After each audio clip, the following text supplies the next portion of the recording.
The earth is not doing well.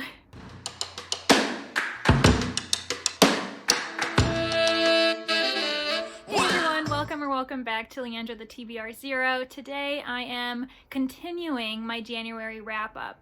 A couple weeks ago I published my wrap-up part 1 where I discussed and ranked my first 5 reads of January, and now with this part 2 I'm going to discuss the last 5 reads of January.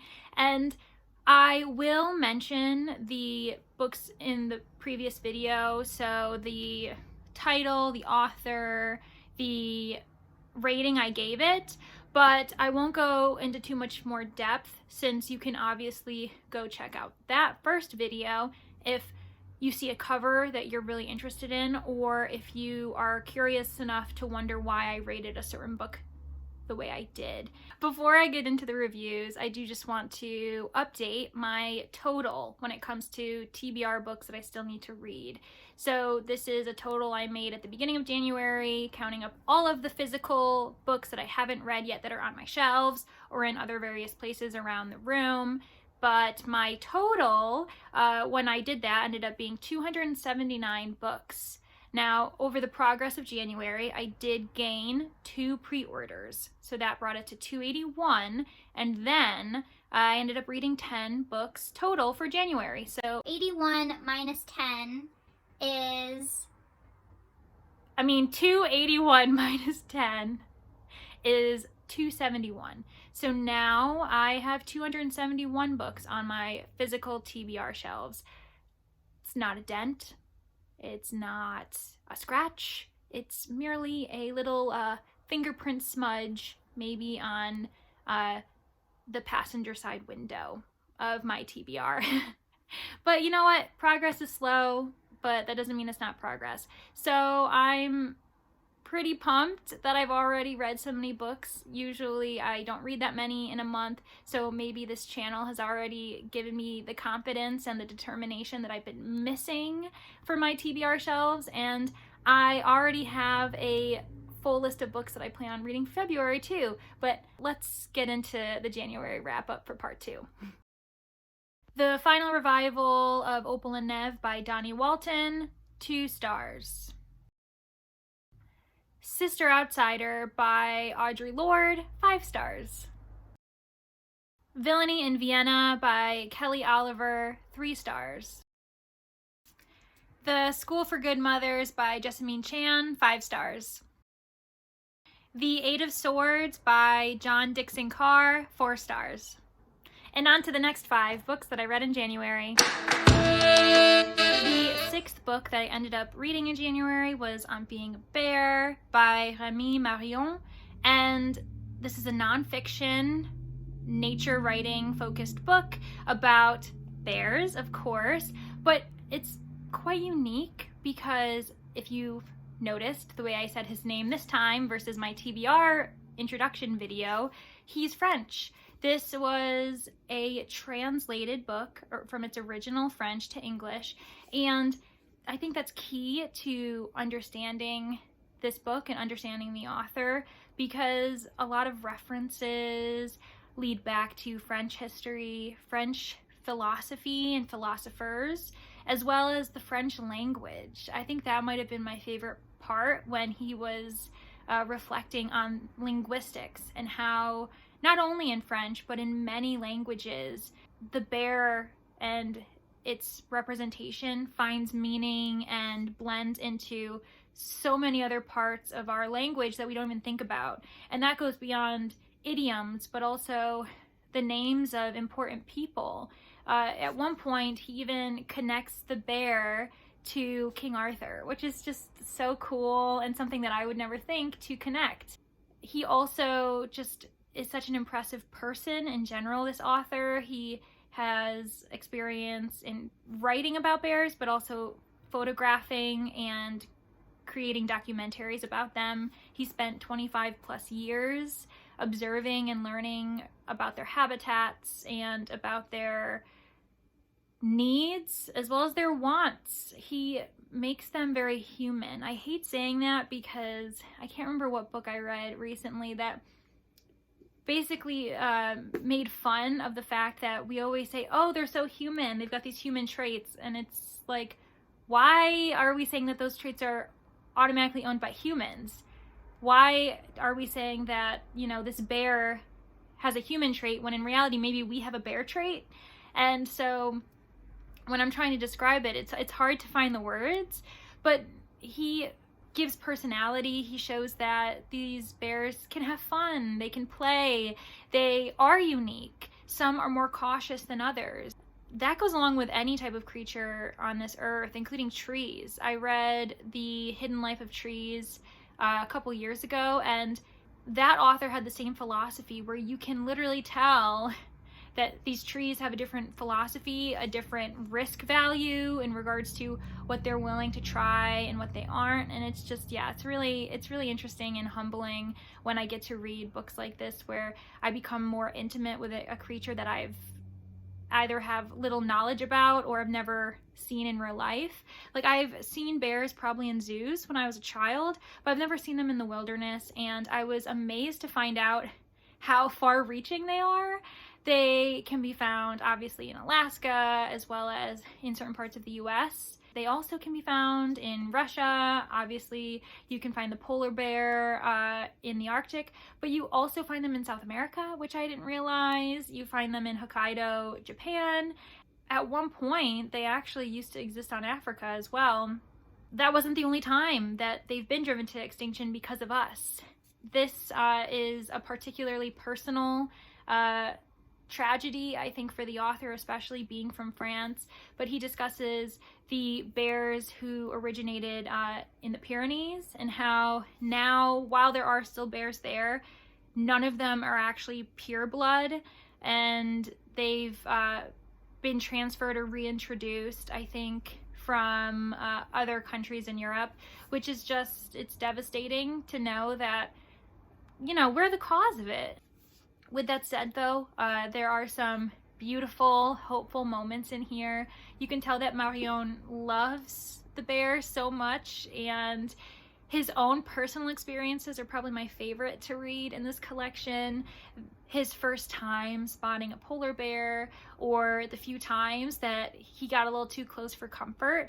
And that's another thing that I think it's important to note about this collection of memories, history, and facts, is that he's quite honest about the fact that these bears are dangerous. You know, I grew up with cartoon versions of them being cuddly and being cute and funny and non-threatening, when we've got to remember that these wild animals are the top of their food chain. You know, they're predators. We also can't predict what they're going to do. And he repeats this a few times, that if you can tell what the bear's about to do, then you're the only one, because the bear doesn't even know what they're about to do yet. And so he does give some sobering moments in here where he's reflecting on those he knew and those he didn't, who either survived bear attacks or who unfortunately didn't.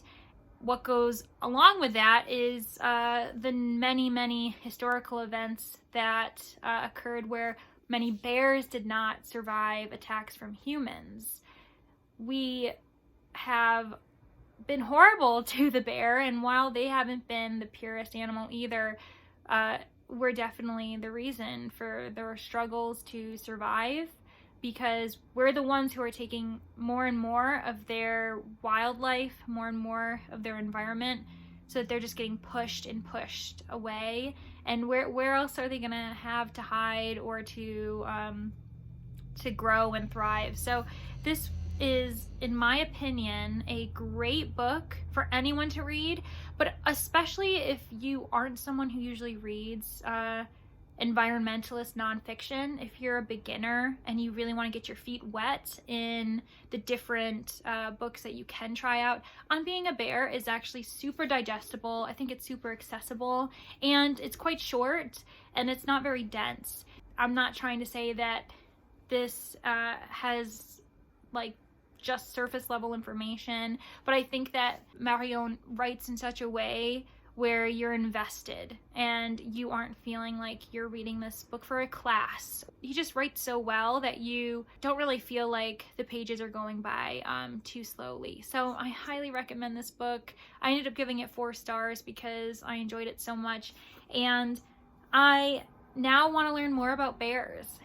There's a few references in the back for further reading that he kindly gives us, and I 100% intend to check them out. So yeah, 4 stars for On Being a Bear by Remy Marion. The 7th book that I ended up reading in January is The House of the Spirits by Isabelle Allende. I really enjoyed this book, but I also think I have a mixed relationship with it because there are some parts that I really disliked and wish didn't have to have existed.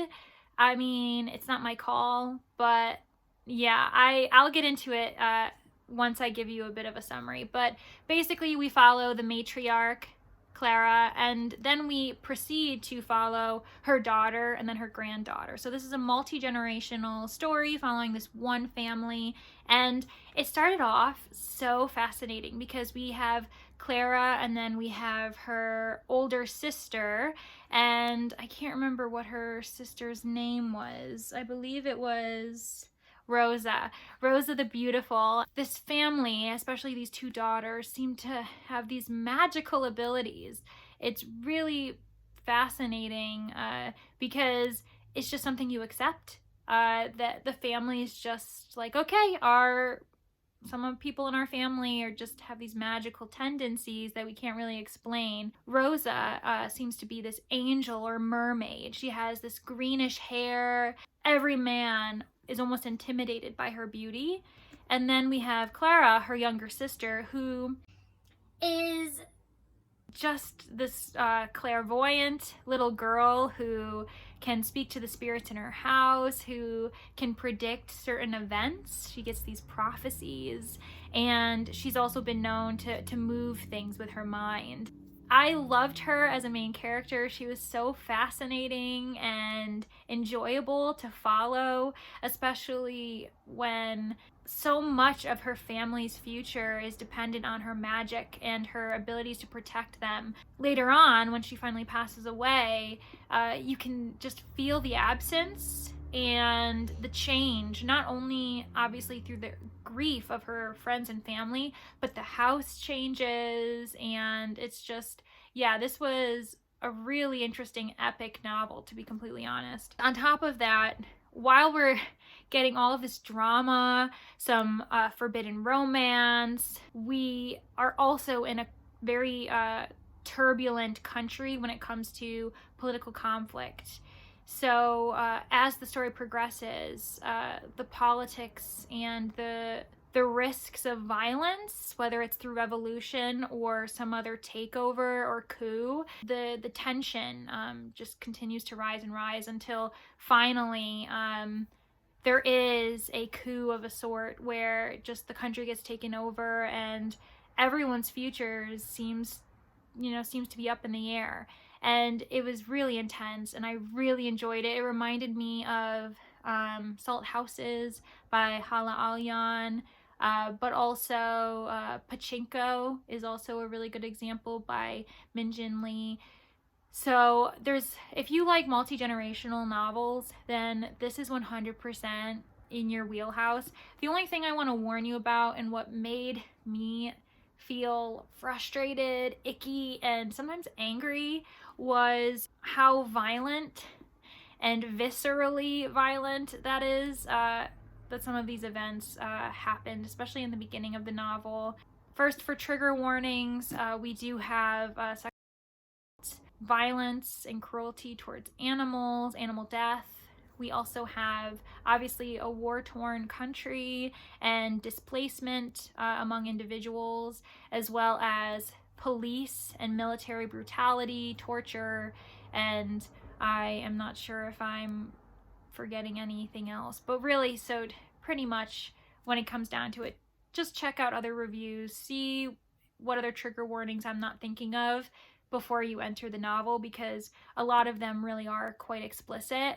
basically one of the main characters who sometimes acts as our first person narrator. For most of the narrative, we have kind of an omniscient third person narrator, but a few times we get this first person voice, and it's by Esteban, who is Klara's husband.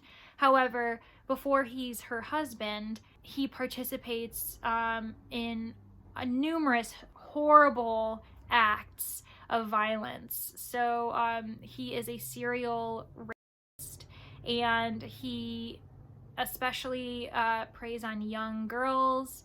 There are 2 explicit sexual scenes, one of them of, I believe, a 15-year-old and another one of a 13-year-old, and it is just disgusting. I don't understand why we had to have this character also be first person sometimes. Fortunately, he's not first person during these horrific events, but the fact that they happen and then suddenly we have him, you know, in our heads and we're in his, I just really didn't like that. There are some gruesome depictions of him also committing violence towards animals, and one of them I'm not going to mention, but I literally still can't get that image out of my own head. So that's a few things for note there. Just some of the things. I'm tired of novels, however old they are or new. I think it's more common in older books. Like this was originally published, I believe, in '85. At least the English translation was, because this was originally published in Spanish. So another translation for the month, which is pretty cool. But anyways, back to the doom and gloom. So yeah, this was published in the 80s, and I just am like so tired of the fact that like so many authors, again, however long ago this was published, act as if the male sexual appetite cannot be controlled. That the fact that Esteban, he's without a woman for so long that he resorts to raping young women who are below his class, who he basically practically owns because they work for him and they're on his plantation. It's just disgusting. And then he gets married and has these, you know, children, and like, oh, now those days are past. And it's like, what are you talking about? And granted, throughout the book, they do, like, a lot of the women protagonists do reference back to his atrocious acts. But it's like, just because you mention it, that doesn't, I don't know. There's still, like, the granddaughter still ends up being so devoted to him, and she loves him so much. And I just couldn't get over that. I was just not interested in that part of the storyline at all. If anything, I was more frustrated by it. Yeah, so the reason why I am still giving this book 4 stars though is because it's clearly really well written. Just the intricacies of the details, especially even Klara's clairvoyance, but to go further than that, the simple foreshadowing that Allende does when it comes to mentioning characters 1 or 2 generations later.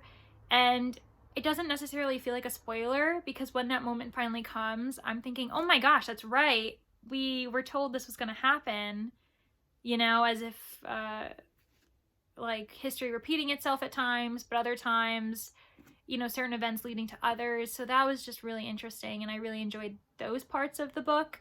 I just think that this book is something that people really have to prepare themselves for, especially because I think this author is often advertised as like a romantic novel, and there are a few romances in here, but I didn't find any of them, you know, that compelling. I felt like the war-torn country aspect, as well as just the familial dynamics, were far more compelling. So yeah, The House of the Spirits, 4 stars.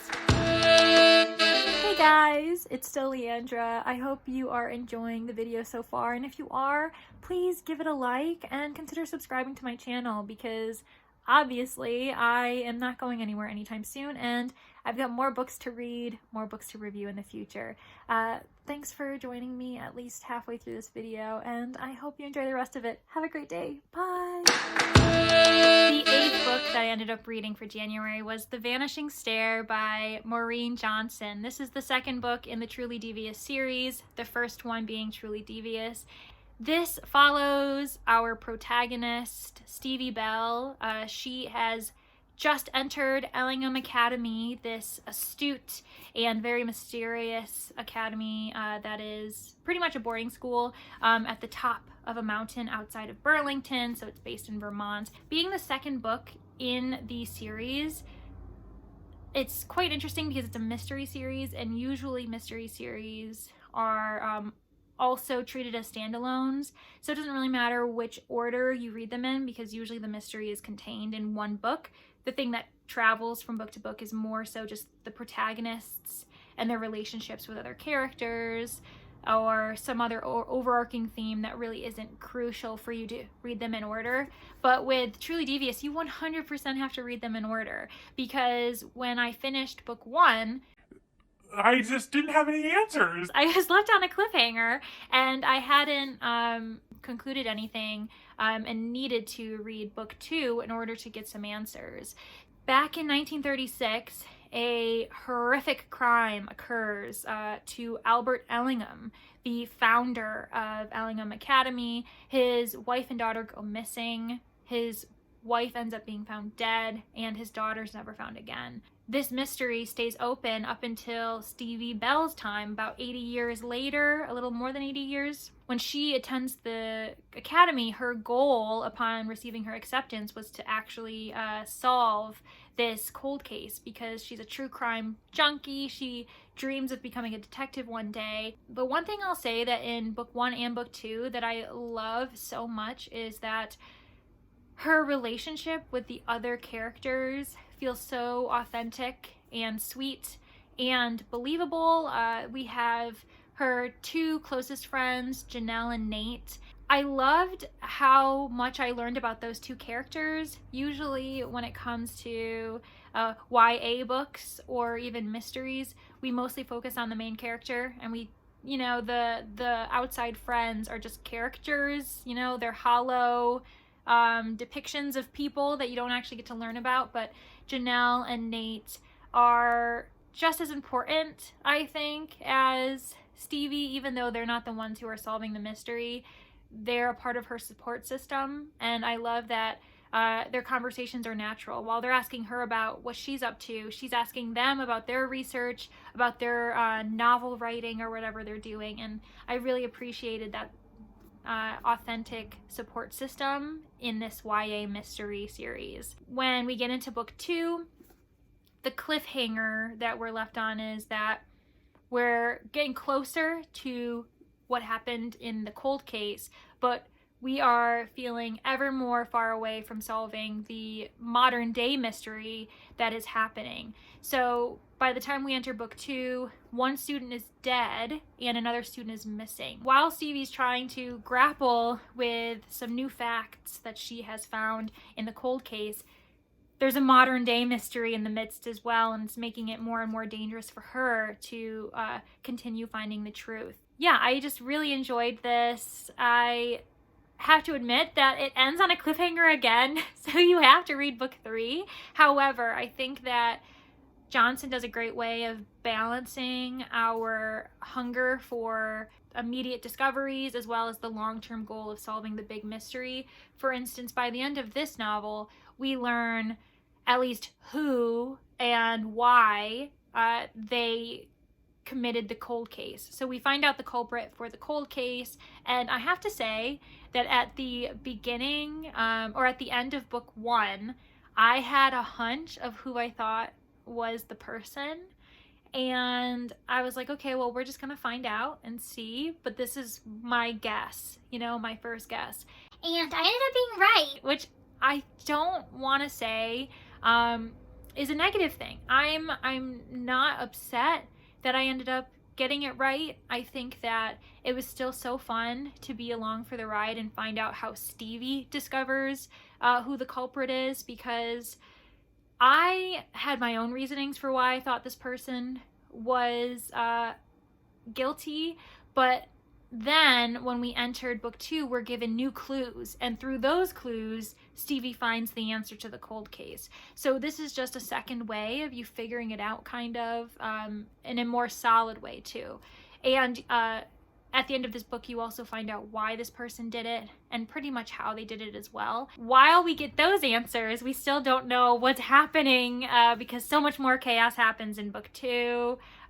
There's more crime and more devastation that goes on by the end of book 2. We're left wondering what's going on with this modern day mystery and how it's even going to conclude. So I'm 100% going to read book 3. I have to. If I want to know the answer, I have to read book 3. Yeah, so I am thoroughly enjoying this trilogy so far, and I ended up giving this book 4 stars. So 4 stars for The Vanishing Stair. The 9th book that I ended up reading in January was Klara and the Sun by Kazuo Ishiguro. This isn't the first book that I've ever read by him. I ended up reading the, Never Let Me Go a few years ago, and the one thing I have to say before I get into any type of synopsis is that I've concluded, based on these 2 books that I've read by him, that Ishiguro's writing is perfect for book club and classroom discussions. His books are great for buddy reading, for any type of reading experience where you're interacting with other people, because there's just so much to talk about. He is also such an accessible writer. His writing is quite simple, which is not really the case for most science fiction books.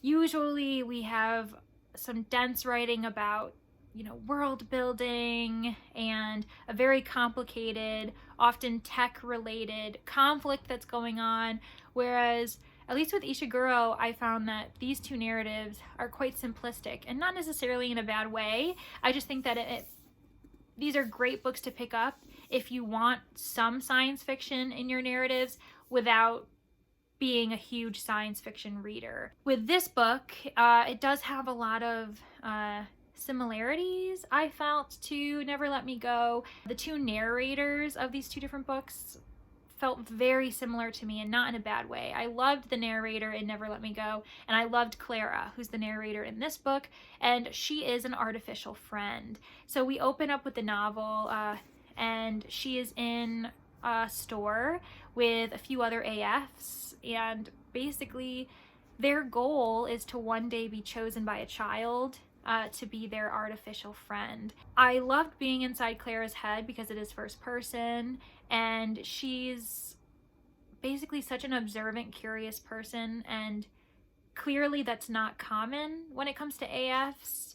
The woman who manages the store is always so baffled by Klara's questions, her observations, and her inquiries when it comes to what she sees outside the window. Another note that's really interesting about this is that as an artificial friend, she is nourished by the sun. So she is solar powered in a sense. And I found that to be a really unique angle because her relationship to the sun was something I've never really read before. She describes him as he, and she talks to him, she requests things from him, and I really appreciated how she's so human in so many different ways, but at the same time, because of the way she was created and how she's been introduced to the world around her, her understanding of it is obscured and not necessarily as realistic, because she doesn't understand exactly why the sun gives her nourishment or how it works.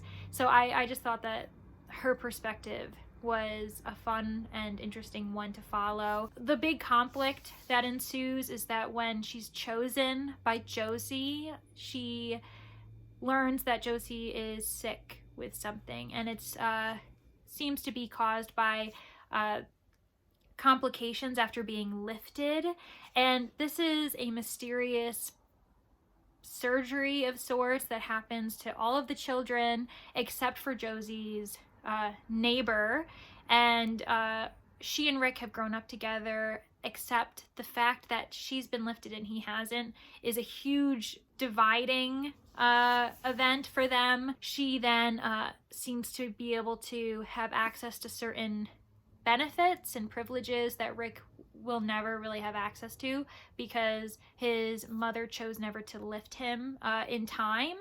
And so that's an interesting thing to consider as well. While being lifted gives Josie certain privileges, it has dramatically hurt her health. And this causes huge complications for the expectations, not only made by Josie, but by her parents for what Klara's real job and real reason for being selected was. I found this to be a very fascinating novel. Like I said, I loved Klara, but I ended up giving it 3 stars.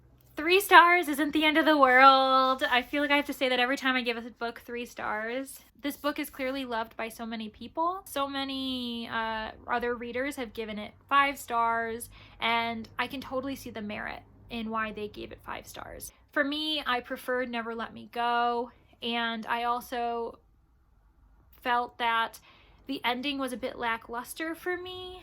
I wouldn't say that I'm unhappy with what happens with Klara, but just with the other characters in the novel, I was kind of disappointed with how it all happened. It seemed a bit simplistic and unfinished in my opinion. And then there are also some strange familial conflicts, I would say, or just strange and like unbelievable situations that just I don't really understand why they were there or why they were chosen as the conflicts that were going on. For instance, there's an interaction between Rick's mother and one of her ex-lovers, and their weird disputes regarding how she treated him when they were together just seemed strange to me and out of place. Like, I was like, why is this the reason for a few other events in the future that are gonna happen? Like, I'm like, I just don't, like, we've never known who this guy is, you know, until he was finally introduced, and then they had this conflict, and I'm like, what is going on? I just didn't really understand that, and I guess I just didn't really feel like I got to know Josie's parents as well as I thought, at least their motivations. With that said, I found this to be quite a solid narrative and a great pick for a book club. I wish I had done this during a book club or with friends that I could talk to them about it, because I think the reason why I might enjoy Never Let Me Go more than I enjoy Klara and the Sun is because I was teaching it in a classroom, so I was able to discuss it with all of my students. It ended up cultivating so many good conversations and thoughts and theories, and I think that I was missing that with this book. I just felt like this fell flat for me. So, Klara and the Sun, 3 stars. The 10th and final book that I ended up reading in January was Appleseed by Matt Bell. I went into this knowing nothing about the book other than that I liked the cover. I loved the fact that it was science fiction with a focus on environmentalism, but I didn't know anything else beyond that. How much I didn't know and had to learn is insane. So we follow 3 different timelines, and every other chapter is a different perspective for that timeline. So we follow 3 people, pretty much 3 different characters. The first character is Chapman. He is basically a frontiersman in America while it was still wild. So Ohio, for instance, is still part of the wilderness, and everything west of it has not been basically carved and cut into an American state. Chapman is quite a unique protagonist to follow because he's not just a man, but he's also a beast, and he describes himself as a fawn. So he has these horns and he has hooves instead of feet, but he also has a chest and hands, and so it's really interesting to kind of see the wilderness through his eyes, especially because the wild side of him is so connected to it, but the human side of him is also connected to civilization, a civilization that really can't accept him. And so the only person that he actually finds as a companion is his older brother. Their relationship is quite turbulent. Sometimes they depend on each other so much, and other times they seem to want to harm each other because the others harmed them in some unspoken way. And it all kind of leads back to the fact that Chapman, having his hooves and his horns and everything when he was born, he ends up killing their mother as she's giving birth to him. Their father ends up rejecting him as his son, and so Nathaniel also gets disowned when he decides to protect and save Chapman from their father when their father wants to kill him. Yeah, so basically these two brothers only have each other in the world, and they're both embracing their lives in the frontier, while Nathaniel tries to make his wealth and finally make a name for himself by planting all of these apple orchards, because at the time the US said that if you have an apple orchard, you pretty much can lay claim to this land. So they're, cutting down trees, creating these fields, and planting these apple trees by hand so that he can one day sell these orchards to settlers who want to create a home on the frontier. Meanwhile, Chapman, his goal is a bit more personal and also magical in a sense. He's hoping that one of the trees they eventually grow will be the tree, an apple tree very similar to the Garden of Eden, where when he takes a bite of that apple, he will be changed in some way. At times, he describes it as an apple of forgiveness, as well as an apple that allows him to forget. And it all kind of leads back to the fact that he caused his mother's death, the fact that his form wasn't fully human. So that's the first perspective that we get, where America is lush and heartbreakingly beautiful compared to today, where it's so industrialized and so much of the wilderness is gone or quickly fading. And the middle perspective we get is John, and this is in a near future. They describe the year it seems to either be in the late 21st century or the 22nd century potentially. The earth is not doing well. Half of America in itself is described the sacrifice zone. From Mississippi River west, everything is desolate. Weather patterns are erratic, and it's pretty much just a dust bowl where nothing can grow or thrive. And so the half of the United States that's being protected is pretty much being run by a company that has its claws in everything around the globe, because all of the still existing governments are dependent on this company called Earth Trust to provide their refugees and citizens with food, shelter, everything. And it's really crazy to imagine, because it's also believable. I was most impressed by the fact that Belle clearly has done some research, a lot of research, and the way that this near future is created, I totally believed that this could happen, and it was actually quite scary to imagine, since we're on our way, and unfortunately our current governments are not prioritizing the climate crisis as much as they should. So this was totally believable for me, and actually at one point I was pretty saddened at the thought of it, because I just read On Being a Bear, obviously, earlier this month, and then at one point John says that the grizzlies have all died off, and I couldn't handle it.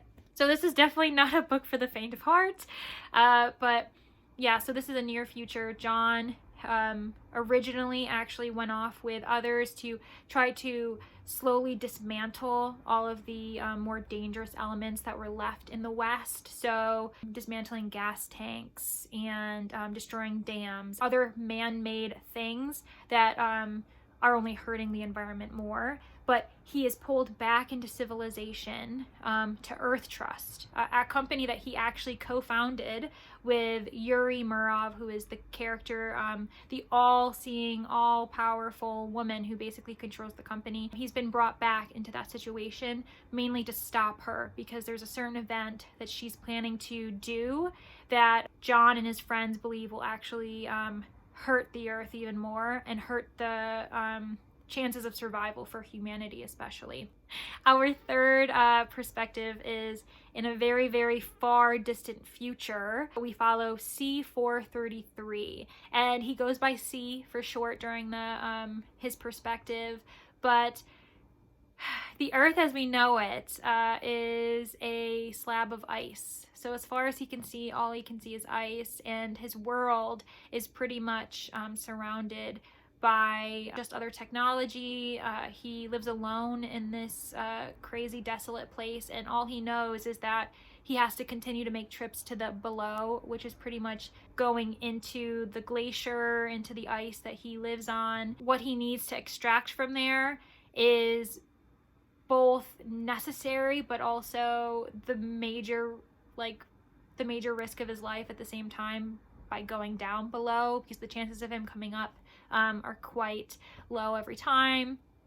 So it's crazy. And then there's another moment where his past self, because this being can be recreated thanks to the technology on his vessel. When he comes back to life as C-433, something anew happens when he's recreated, and it sparks change in him that his many lives previously remained stagnant doing the same thing, but this time something changes where he decides that he needs to make a move and try to find others to help him protect the thing that's happened.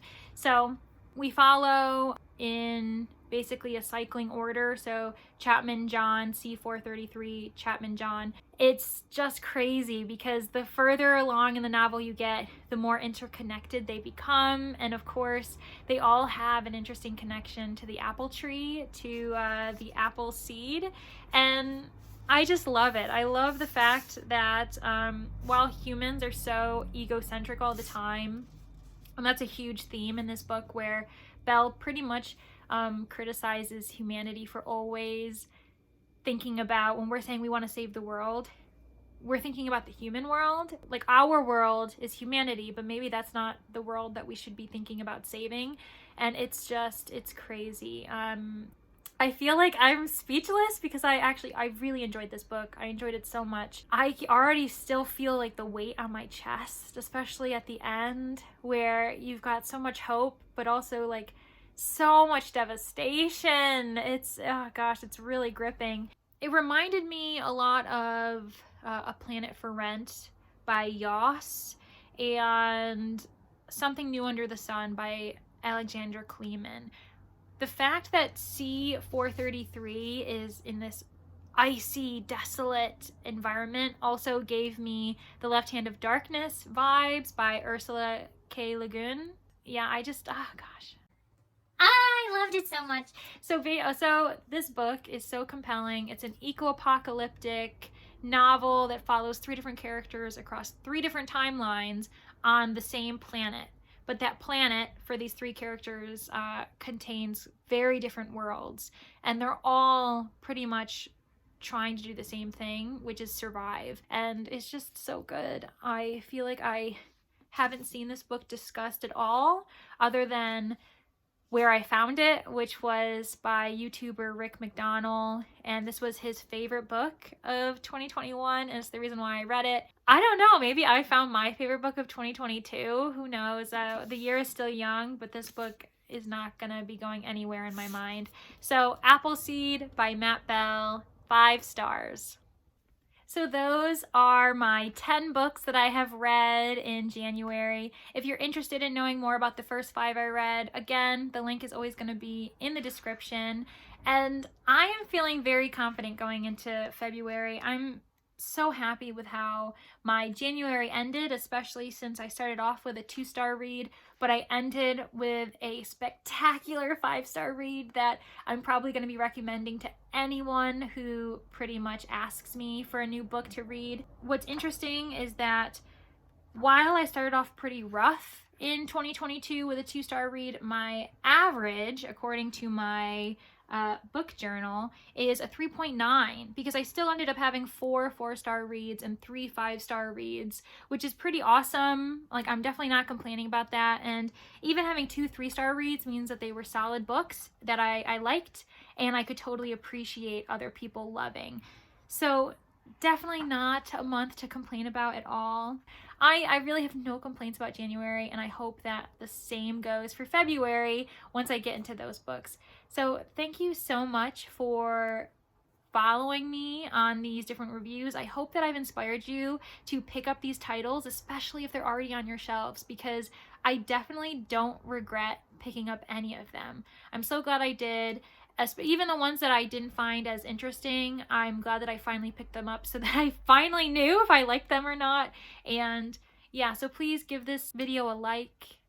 Please comment below if you read these books too. I'd love to hear If you loved them, Or if you hated them. that would be really interesting, especially if you hate a book that I ended up loving. I will keep you guys updated on how my journey goes, but so far we've got 271 more books to go on this journey. Thanks for joining me, guys. Have a great day. Bye.